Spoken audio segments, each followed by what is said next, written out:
Chapter 9. The Light upon the Moor. Second Report of Dr. Watson. Baskerville Hall, October 15th. My dear Holmes, if I was compelled to leave you without much news during the early days of my mission, you must acknowledge that I am making up for lost time, and that events are now crowding thick and fast upon us. In my last report I ended up my top note with Barrymore at the window, and now I have quite a budget already which will, unless I am much mistaken, considerably surprise you. Things have taken a turn which I could not have anticipated. In some ways they have within the last 48 hours become much clearer, and in some ways they have become more complicated, but I will tell you all and you shall judge for yourself. Before breakfast on the morning following my adventure, I went down the corridor and examined the room in which Barrymore had been on the night before. The western window through which he had stared so intently has, I noticed, one peculiarity above all other windows in the house. It commands the nearest outlook onto the moor. There is an opening between two trees, which enables one from this point of view to look right down upon it, while from all the other windows it is only a distant glimpse which can be obtained. It follows, therefore, that Barrymore, since only this window would serve the purpose, must have been looking out for something or somebody upon the moor. The night was very dark, so that I can hardly imagine how he could have hoped to see anyone. It had struck me that it was possible that some love intrigue was on foot. That would have accounted for his stealthy movements, and also for the uneasiness of his wife. The man is a striking-looking fellow, very well equipped to steal the heart of a country girl, so that this theory seemed to have something to support it. That opening of the door which I had heard after I had returned to my room might mean that he had gone out to keep some clandestine appointment. So I reasoned with myself in the morning, and I tell you the direction of my suspicions, however much the result may have shown that they were unfounded. But whatever the true explanation of Barrymore's movements might be, I felt that the responsibility of keeping them to myself until I could explain them was more than I could bear. I had an interview with the baronet in his study after breakfast, and I told him all that I had seen. He was less surprised than I had expected. "I knew that Barrymore walked about nights, and I had a mind to speak to him about it," said he. "2 or 3 times I've heard his steps in the passage, coming and going just about the hour you name." "Perhaps, then, he pays a visit every night to that particular window," I suggested. "Perhaps he does. If so, we should be able to shadow him and see what it is that he's after. I wonder what your friend Holmes would do if he were here."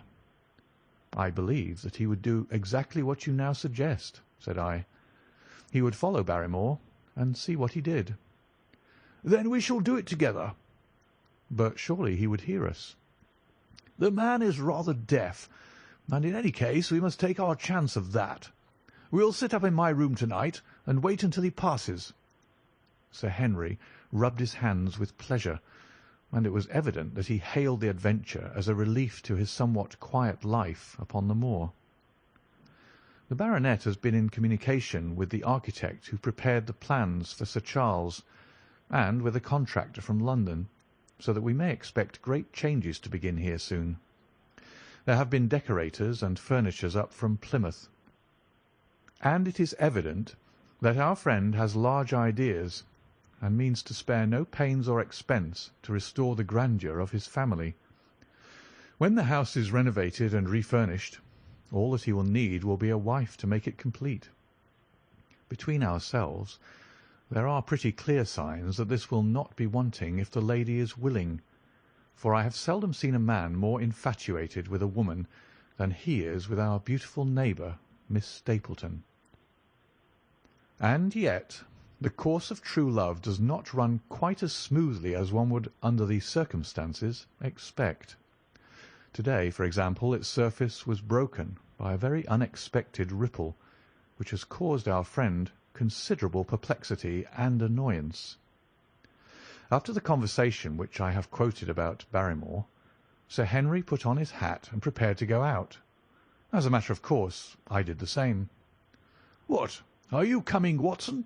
he asked, looking at me in a curious way. "It depends on whether you're going on the moor," said I. Yes, I am." "Well, you know what my instructions are. I am sorry to intrude, but you heard how earnestly Holmes insisted that I should not leave you, and especially that you should not go alone upon the moor."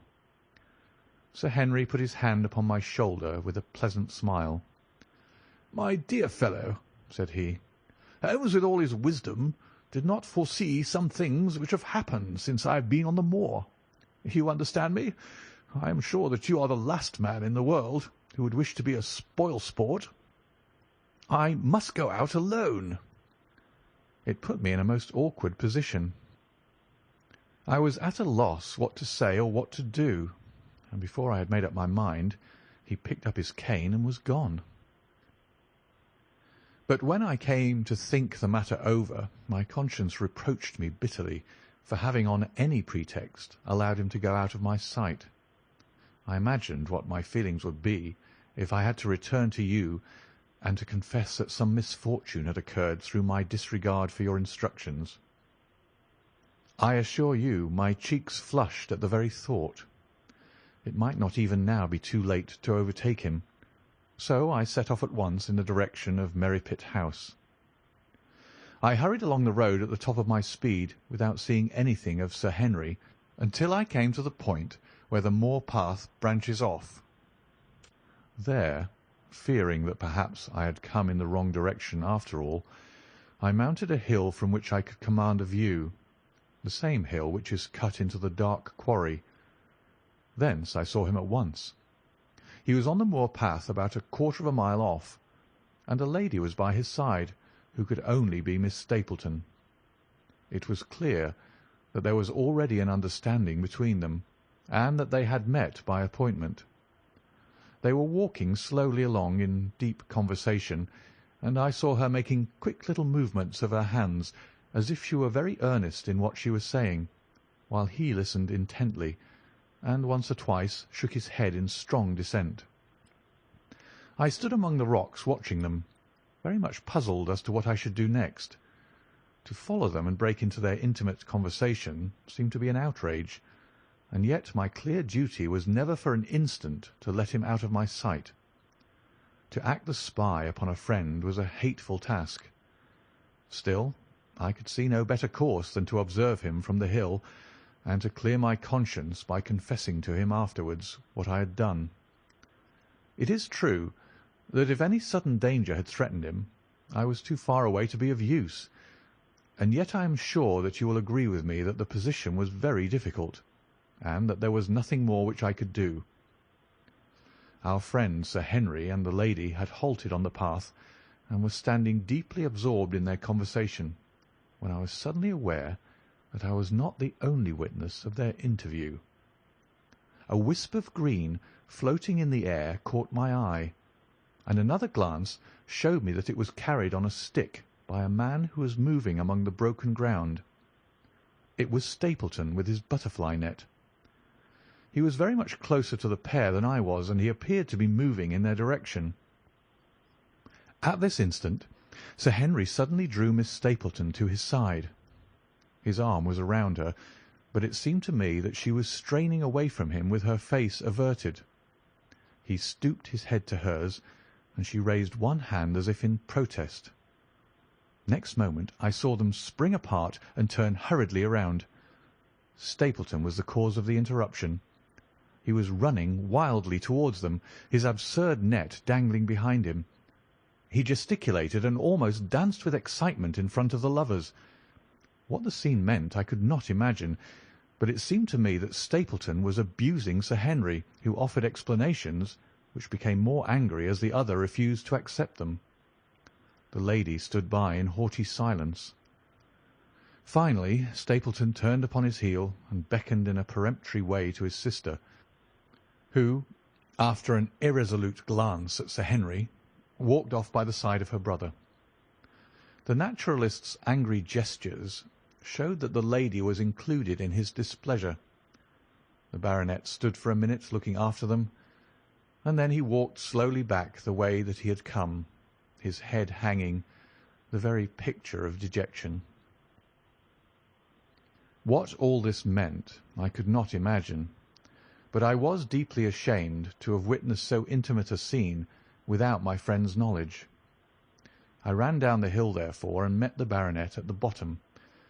His face was flushed with anger, and his brows were wrinkled, like one who is at his wits' end what to do. "Hello, Watson! Where have you dropped from?" said he. "You don't mean to say that you came after me in spite of all?" I explained everything to him, how I had found it impossible to remain behind, how I had followed him, and how I had witnessed all that had occurred. For an instant his eyes blazed at me, but my frankness disarmed his anger, and he broke at last into a rather rueful laugh. "You would have thought the middle of that prairie a fairly safe place for a man to be private," said he.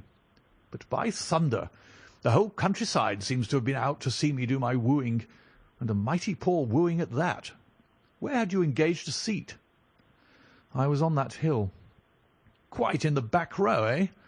But her brother was well up to the front. Did you see him come out on us?" "Yes, I did."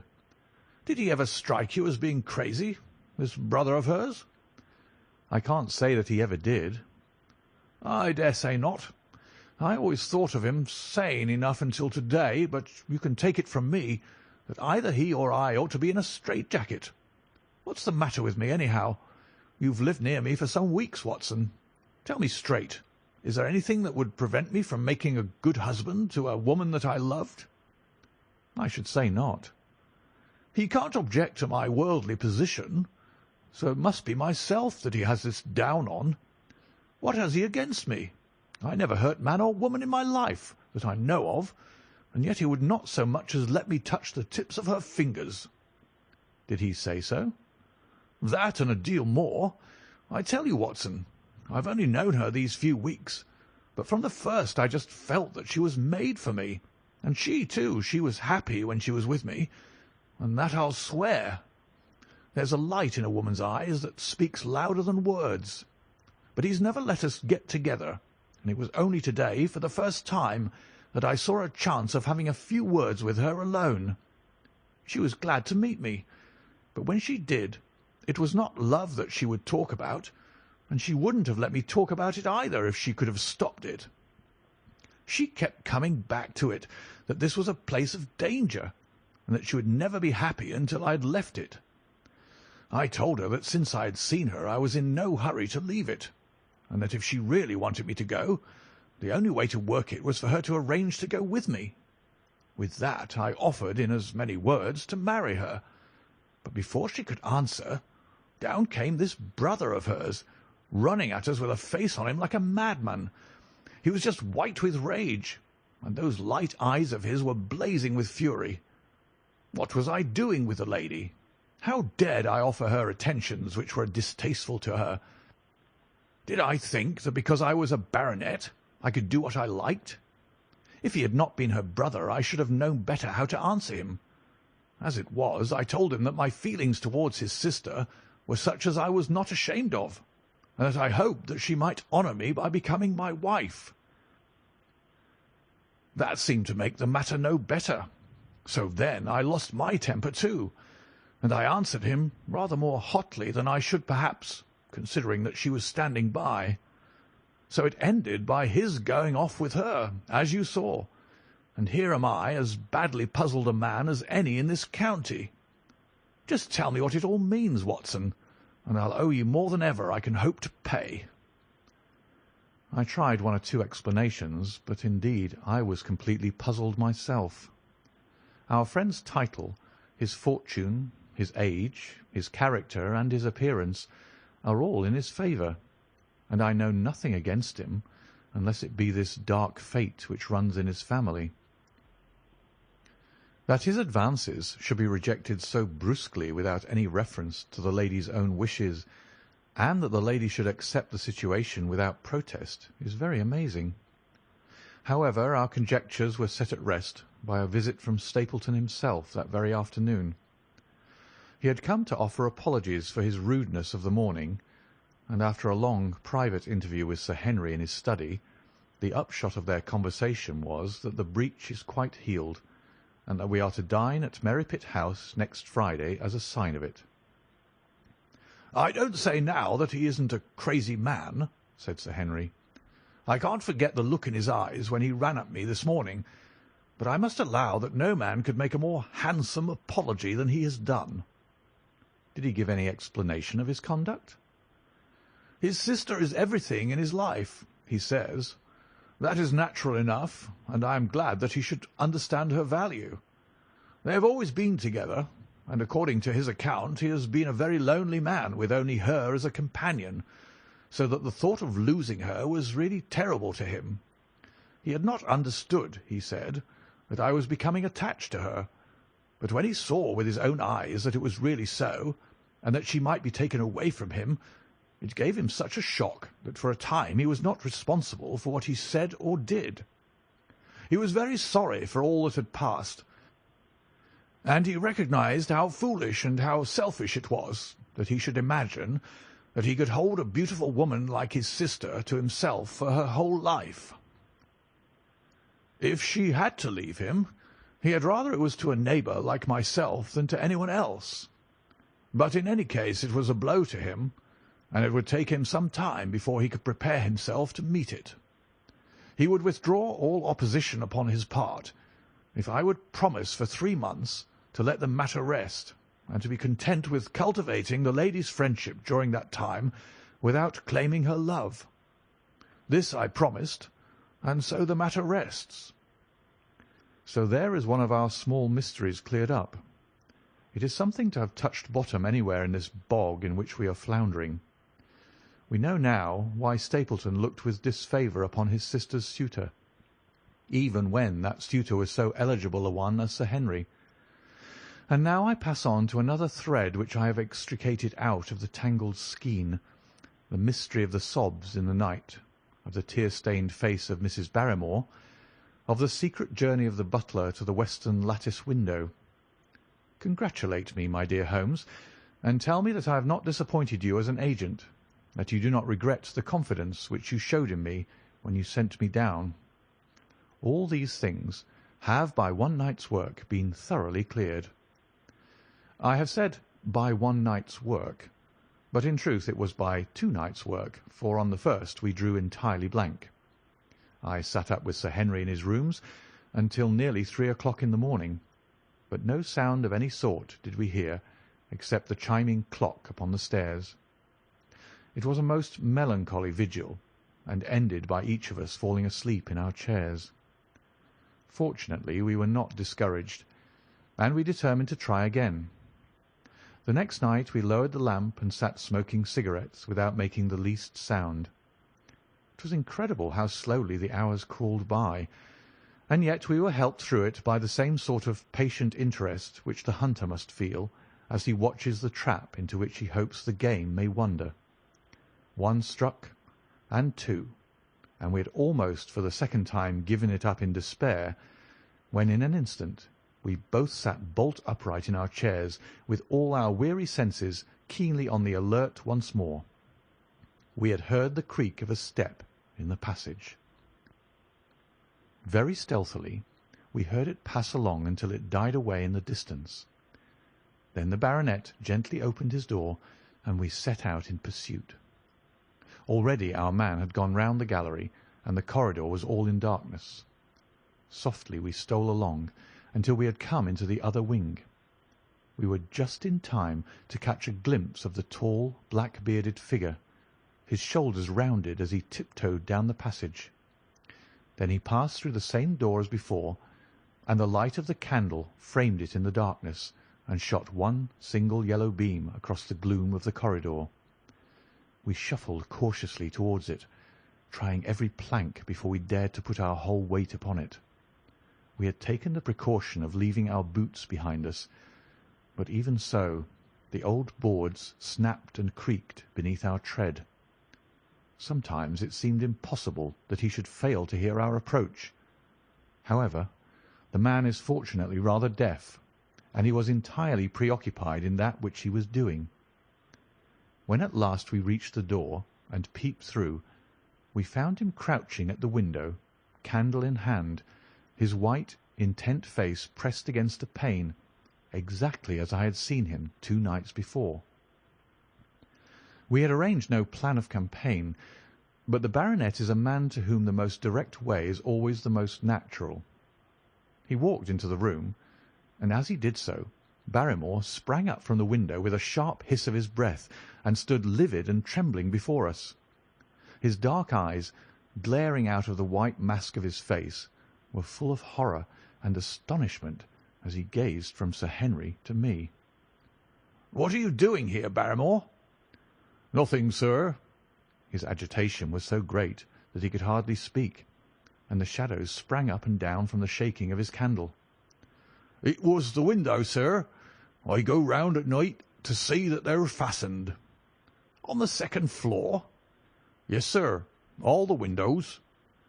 "Look here, Barrymore," said Sir Henry sternly.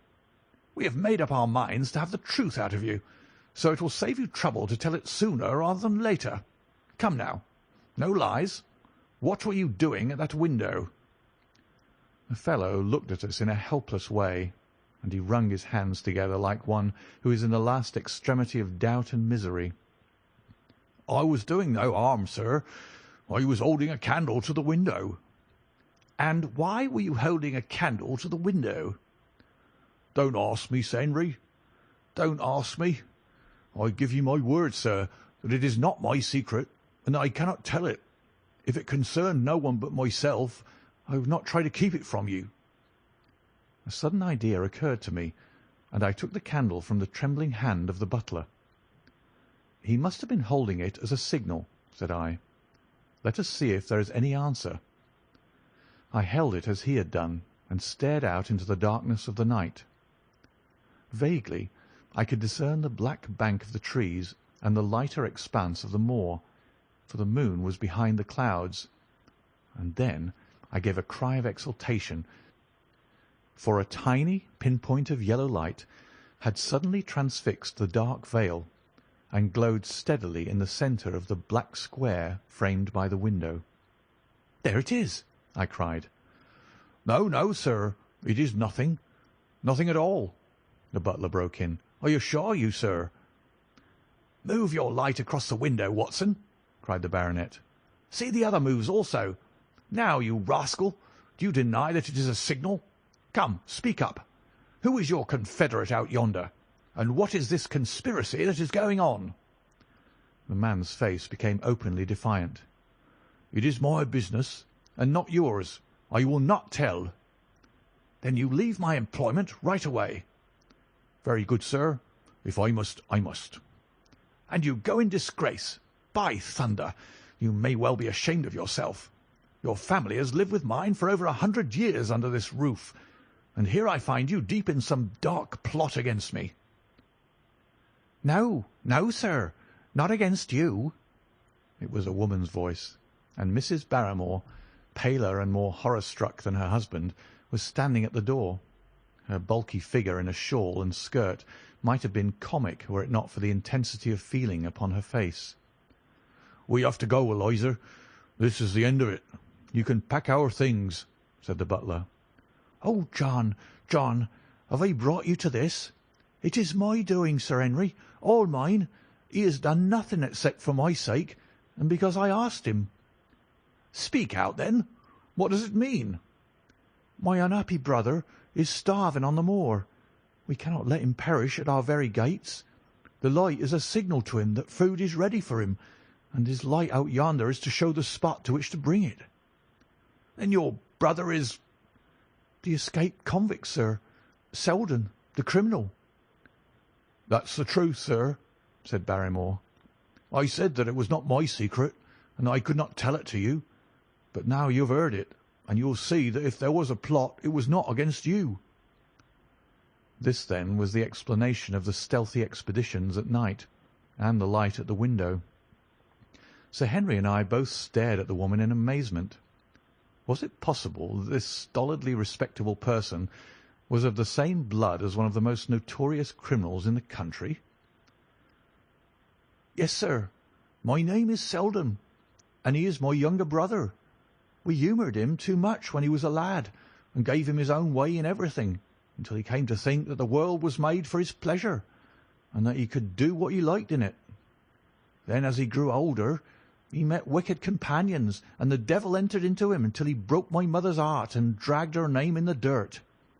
From crime to crime he sank lower and lower, until it is only the mercy of God which has snatched him from the scaffold. But to me, sir, he was always a little curly-headed boy that I had nursed and played with as an elder sister would.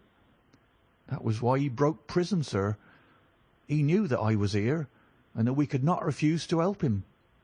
When he dragged himself here one night, weary and starving, with the warders hard at his heels, what could we do? We took him in and fed him and cared for him. Then you returned, sir, and my brother thought he would be safer on the moor than anywhere else until the hue and cry was over, so he lay in hiding there. But every second night we made sure if he was still there by putting a light in the window, and if there was an answer, my husband took out some bread and meat to him. Every day we hoped that he was gone, but as long as he was there, we couldn't desert him. That is the old truth, as I am an honest Christian woman, and you'll see that if there is a blame in the matter, it doesn't lie with my husband, but with me, for whose sake he's done all that he has." The woman's words came with an intense earnestness, which carried conviction with them. "Is this true, Barrymore?" "Yes, Sir Henry, every word of it." "Well, I cannot blame you for standing by your own wife.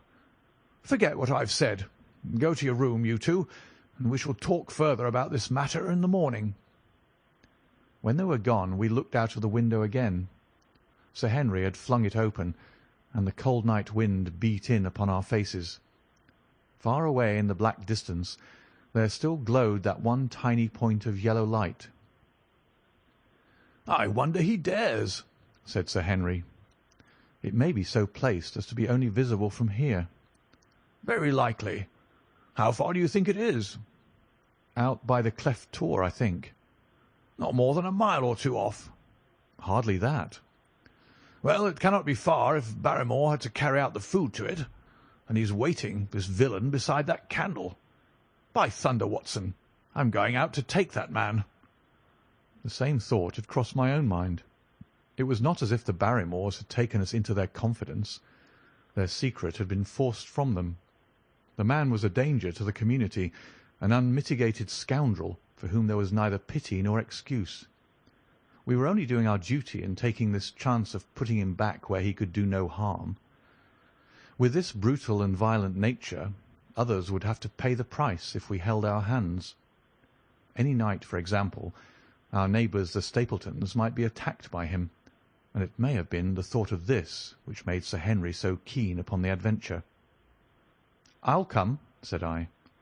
"Then get your revolver and put on your boots. The sooner we start the better, as the fellow may put out this light and be off." In 5 minutes we were outside the door, starting upon our expedition. We hurried through the dark shrubbery, amid the dull moaning of the autumn wind and the rustle of the falling leaves. The night air was heavy with the smell of damp and decay. Now and again the moon peeped out for an instant, but clouds were driving over the face of the sky, and just as we came out on the moor, a thin rain began to fall. The light still burned steadily in front. "Are you armed?" I asked. "I have a hunting crop." "We must close in on him rapidly, for he is said to be a desperate fellow. We shall take him by surprise and have him at our mercy before he can resist." "I say, Watson," said the baronet, "what would Holmes say to this? How about that hour of darkness in which the power of evil is exalted?" As if in answer to his words, there rose suddenly out of the vast gloom of the moor that strange cry which I had already heard upon the borders of the great Grimpen Mire. It came with the wind through the silence of the night, a long, deep mutter, then a rising howl, and then the sad moan in which it died away. Again and again it sounded, the whole air throbbing with it, strident, wild, and menacing. The baronet caught my sleeve, and his face glimmered white through the darkness. "My God, what's that, Watson?" "I don't know. It's a sound they have on the moor. I heard it once before." It died away, and an absolute silence closed in upon us. We stood straining our ears, but nothing came. "Watson," said the baronet, "it was the cry of a hound." My blood ran cold in my veins, for there was a break in his voice which told of the sudden horror which had seized him. "What do they call this sound?" he asked. "Who?" "The folk on the countryside." "Oh, they are ignorant people. Why should you mind what they call it?"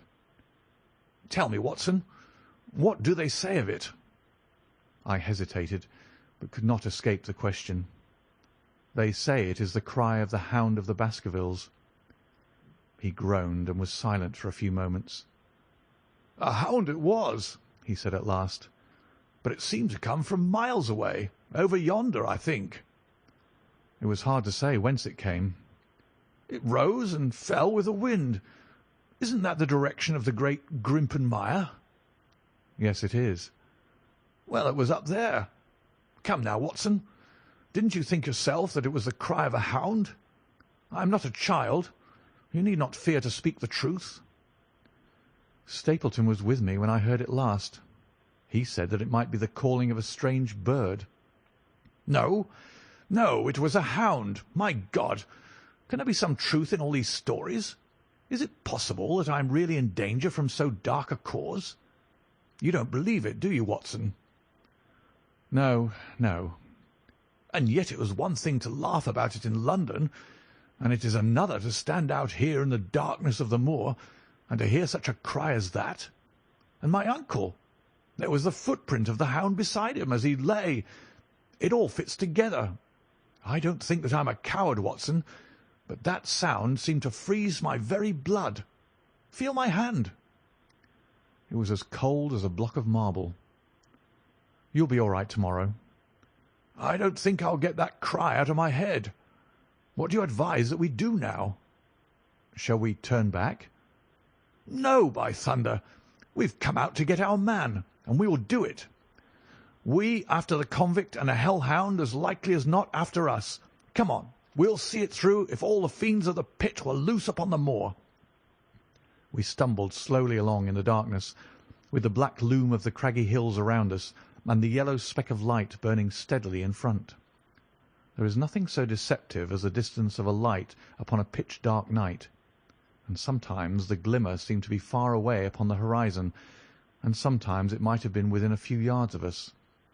But at last we could see whence it came, and then we knew that we were indeed very close. A guttering candle was stuck in a crevice of the rocks which flanked it on each side, so as to keep the wind from it, and also to prevent it from being visible, save in the direction of Baskerville Hall. A boulder of granite concealed our approach, and crouching behind it, we gazed over it at the signal light.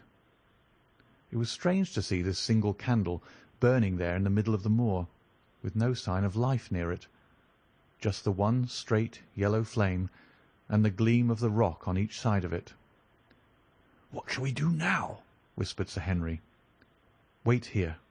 He must be near his light. Let us see if we can get a glimpse of him." The words were hardly out of my mouth when we both saw him. Over the rocks, in the crevice of which the candle burned, there was thrust out an evil yellow face, a terrible animal face, all seamed and scored with vile passions, foul with mire, with a bristling beard and hung with matted hair. It might well have belonged to one of those old savages who dwelt in the burrows on the hillsides. The light beneath him was reflected in his small, cunning eyes, which peered fiercely to right and left through the darkness, like a crafty and savage animal who has heard the steps of the hunters. Something had evidently aroused his suspicions. It may have been that Barrymore had some private signal which we had neglected to give, or the fellow may have had some other reason for thinking that all was not well. But I could read his fears upon his wicked face. Any instant he might dash out the light and vanish in the darkness. I sprang forward, therefore, and Sir Henry did the same. At the same moment the convict screamed out a curse at us and hurled a rock which splintered up against the boulder which had sheltered us. I caught one glimpse of his short, squat, strongly built figure as he sprang to his feet and turned to run. At the same moment, by a lucky chance, the moon broke through the clouds. We rushed over the brow of the hill, and there was our man running with great speed down the other side, springing over the stones in his way with the activity of a mountain goat. A lucky long shot of my revolver might have crippled him, but I brought it only to defend myself if attacked, and not to shoot an unarmed man who was running away. We were both swift runners, and in fairly good training, but we soon found that we had no chance of overtaking him. We saw him for a long time in the moonlight, until he was only a small speck moving swiftly among the boulders upon the side of a distant hill. We ran and ran until we were completely blown, but the space between us grew ever wider. Finally we stopped and sat panting on two rocks while we watched him disappearing in the distance. And it was at this moment that there occurred a most strange and unexpected thing. We had risen from our rocks and were turning to go home, having abandoned the hopeless chase. The moon was low upon the right, and the jagged pinnacle of a granite tor stood up against the lower curve of its silver disk. There, outlined as black as any ebony statue on that shining background, I saw the figure of a man upon the tor. Do you think that it was a delusion, Holmes? I assure you that I have never in my life seen anything more clearly. As far as I could judge, the figure was that of a tall, thin man. He stood with his legs a little separated, his arms folded, his head bowed, as if he were brooding over that enormous wilderness of peat and granite which lay before him. He might have been the very spirit of that terrible place. It was not the convict. This man was far from the place where the latter had disappeared. Besides, he was a much taller man. With a cry of surprise I pointed him out to the baronet, but in the instant during which I had turned to grasp his arm, the man was gone. There was the sharp pinnacle of granite still cutting the lower edge of the moon, but its peak bore no trace of that silent and motionless figure. I wished to go in that direction and to search the tor, but it was some distance away. The baronet's nerves were still quivering from that cry, which recalled the dark story of his family, and he was not in the mood for fresh adventures. He had not seen this lonely man upon the tor, and could not feel the thrill which his strange presence and his commanding attitude had given to me. "A warder, no doubt," said he. "The moor has been thick with them since this fellow escaped." Well, perhaps his explanation may be the right one, but I should like to have some further proof of it. To-day we mean to communicate to the Princetown people where they should look for their missing man, but it is hard lines that we have not actually had the triumph of bringing him back as our own prisoner. Such are the adventures of last night, and you must acknowledge, my dear Holmes, that I have done you very well in the matter of a report. Much of what I tell you is no doubt quite irrelevant, but still I feel that it is best that I should let you have all the facts, and leave you to select for yourself those which will be of most service to you in helping you to your conclusions. We are certainly making some progress. So far as the Barrymores go, we have found the motive of their actions, and that has cleared up the situation very much. But the moor, with its mysteries and its strange inhabitants, remains as inscrutable as ever. Perhaps in my next I may be able to throw some light upon this also. Best of all would it be if you could come down to us. In any case, you will hear from me again in the course of the next few days. End of Chapter 9.